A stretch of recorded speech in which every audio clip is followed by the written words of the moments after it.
Hi friends, good evening. तो आज 3.5 exercise के क्वेश्चन नंबर 2 के फर्स्ट पार्ट पे हैं और इनको थोड़ा सा गौर से देखिए। क्वेश्चन है, for which values of A and B does the following pair of linear equations have an infinite number of solutions. हमको पूछ रहा है कि ये जो आपका दो इक्वेशन गिवन है, इसमें ए और बी का कौन सा वैल्यू रख दें ताकि इनफाइनाइट नंबर ऑफ सॉल्यूशन हो जाए। तो इसके लिए क्या करते हैं, हम इनफाइनाइट नंबर ऑफ सॉल्यूशंस का जो कंडीशन होता है वही पुट कर देते हैं और उसी पर जो वैल्यू है हमारा A1 B1 C1 का वो सब्स्टिट्यूट कर देंगे, फिर ए और बी की वैल्यू अपने आप आ जाएगी।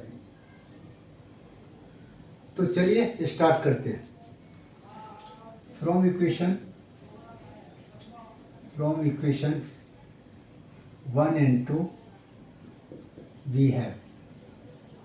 अब 1 और 2 में क्या क्या है हमारे पास, तो A1 का वैल्यू है 2, B1 का वैल्यू है 3 और C1 का वैल्यू है -7, नॉट 7, 7 नहीं, -7 होगा। क्यों होगा?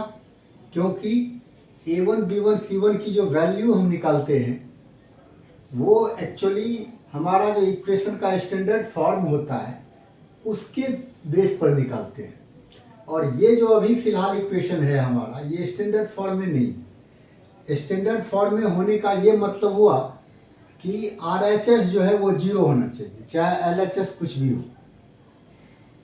तो हम RHS को अगर 0 करेंगे तो 7 को हमको LHS में शिफ्ट करना पड़ेगा, और 7 अगर LHS की तरफ आएगा तो वो क्या हो जाएगा, माइनस का हो जाएगा, इसीलिए C1 माइनस हो गया। इसी तरीके से अगर इसमें बात करें तो A2 हो गया A माइनस बी, B2 हो गया आपका A प्लस बी, और C2 जो है वो क्या हो जाएगा, यहाँ गौर करने वाली बात है, C2 ये आपका पूरा है, जो इधर मूव होगा तो माइनस की हो जाएगा, इसीलिए माइनस यहाँ लिखिए 3A plus B minus 2। Clear है? अब हम क्या करते हैं, चूंकि इस इक्वेशन के, दोनों इक्वेशन के इनफाइनाइट नंबर ऑफ सॉल्यूशन है, तो infinite number of solutions since it has infinite number of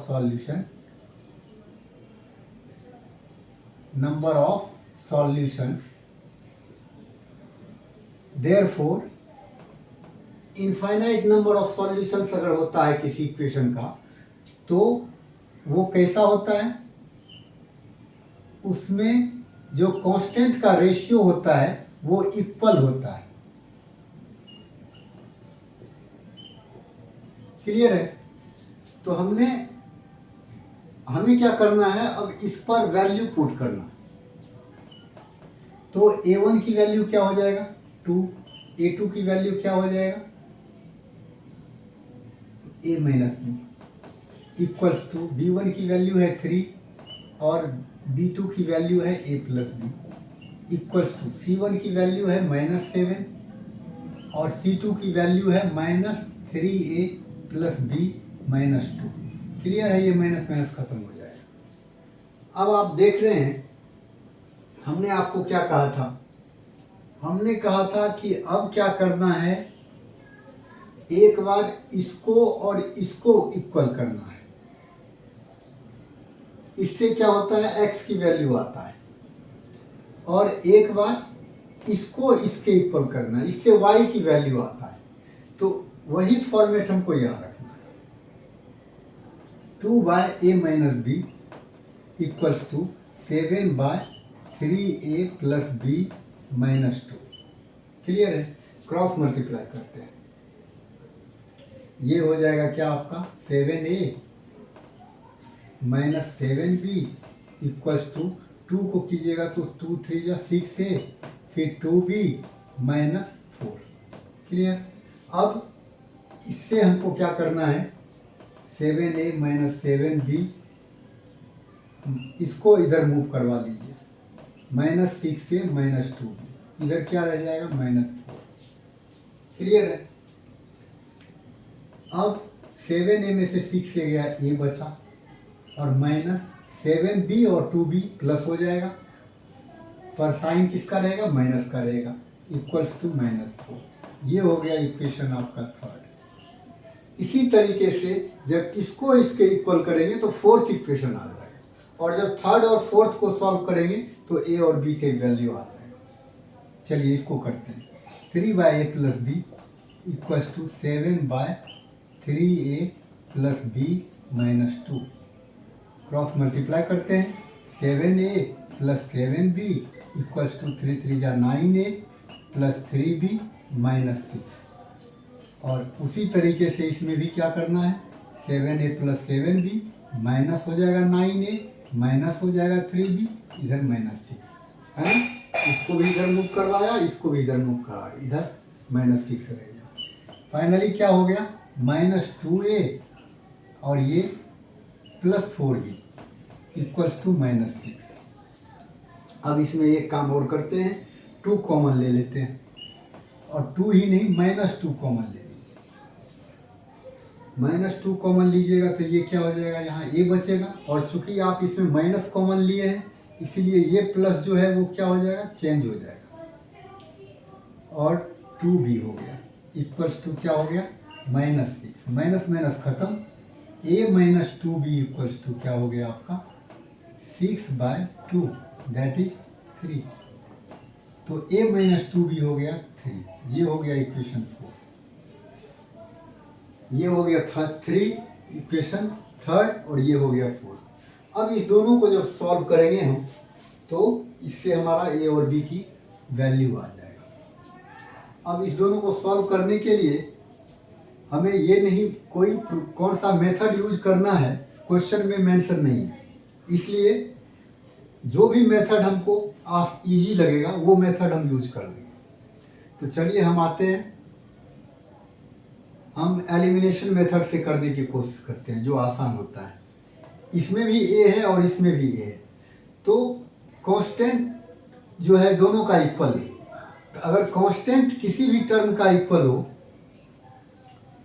एक टर्म का अगर कांस्टेंट इक्वल हो तो उसमें फिर मल्टीप्लाई करने की जरूरत नहीं होती है। मल्टीप्लाई करते हैं कांस्टेंट को इक्वल करने के लिए, तो इक्वल कांस्टेंट है ही, इसीलिए क्या करेंगे, थर्ड में से फोर्थ को क्या करेंगे, माइनस करेंगे। Subtracting equation 4 from 3 we get. अब करके देखते हैं, तो इसको ऊपर लिखिए आप, a - 9b इक्वल्स टू 4 -4, और इधर हो गया a - 2b equals to 3। Clear है, ये माइनस हो जाएगा, ये प्लस हो जाएगा, ये माइनस हो जाएगा, ये खत्म। और ये क्या हो गया, -7b, और ये कितना हो गया, अब तो इसका ये प्लस नहीं रहा, 3 का साइन हो गया माइनस का, तो -4 है -3 है, ये भी क्या हो जाएगा, -7, ये खत्म। अब क्या हो गया, b equals to 7/7, that is 1। b की वैल्यू 1 आ गया। अब b की 1 वैल्यू किसी एक इक्वेशन में रख दीजिए, या तो थर्ड में रख दीजिए या फोर्थ में रख दीजिए। Putting b equals to 1 in equation 1। अब इक्वेशन 1 में रखते हैं, चलिए, तो क्या है, a - 9b equals to -4, implies a के जगह a ही रहेगा, 9 इंटू b के जगह क्या हो जाएगा, 1 इक्वल्स टू -4। अब क्या हो गया, a - 9 इक्वल्स टू -4।